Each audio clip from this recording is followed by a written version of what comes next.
Welcome, wonderful people. Today we are going to be doing a Valentine's Day basket for our kids. So if you are interested and you want ideas on what to do for your kids' Valentine's Day baskets, go ahead and keep watching. So jumping right in, I'm just going to show you some of the things that I got for the basket and then we'll build it together. So I normally do like an official basket, but I couldn't find one. So I did get these buckets. Everything I purchased was pretty much from Dollar Tree, so it's definitely on the affordable end. These came together as a 2-pack, so you can get that if you have multiple kids. I got these garlands, which I will be using to stuff the basket. Stickers, a pop and catch game. Each kid will get one. These squishy toys that light up. A cup, whack-a-pack balloons. A wooden craft to paint. These cute duckies. A pack of stamps. Air dry modeling clay and glitter putty. They're each going to get half. And I also got these jellies to stick on my car windows. I'm going to let them help me decorate that today, so it's on my windows for a few weeks before Valentine's Day. So let's go ahead and get started. I began making the baskets by stuffing it with the garland that I showed, and I used the putty and the clay to kind of give it a little bit of base. And now I'm just stuffing the basket, and honestly this is just rearranging the items on how you see fit. I did have to do a lot of taking out and rearranging and figuring out what works, and it's not very difficult. I think it's more about what you are looking for aesthetically, and I tried my best to showcase all of the items so my kids got an opportunity to kind of get a see of what's in here. And so I did the same thing for each basket.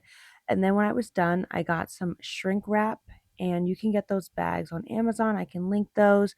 I used my regular Dyson dryer, but you can use any blow dryer that you want. I placed the bucket inside of the shrink wrap bag, and then I just had to continue to rearrange some things that had fallen because I was trying to make sure everything was showcased. But yeah, once you put it inside of the bag, you're just going to make sure everything is where it needs to be, and then you're going to turn your blow dryer on high on heat, and then you're just going to go around and shrink the bag. And once you shrink the bag and everything looks the way that you want, you're going to grab a bow. You don't have to use the bows that I got, but I think these bows work the best with shrink wrap. So you can also get those on Amazon, so I will link that as well.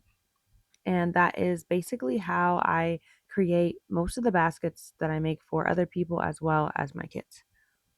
So these are the final results of the baskets. As you can see, the bows turn out really well, so that's why I like to pair it with the bags. And you can see everything's tightly fit in there, but everything came together really well. And I also curl the long strings of the bow with a scissor.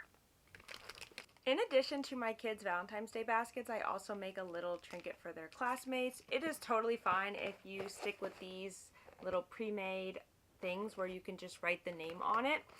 But I know sometimes not everyone's able to give for Valentine's Day, so as classroom mom, I do try to give a little bit extra just to make everyone's Valentine's Day special.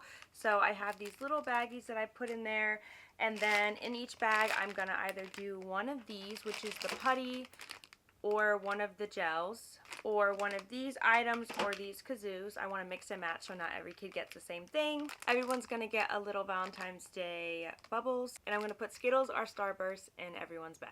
I also have these heart slings as well.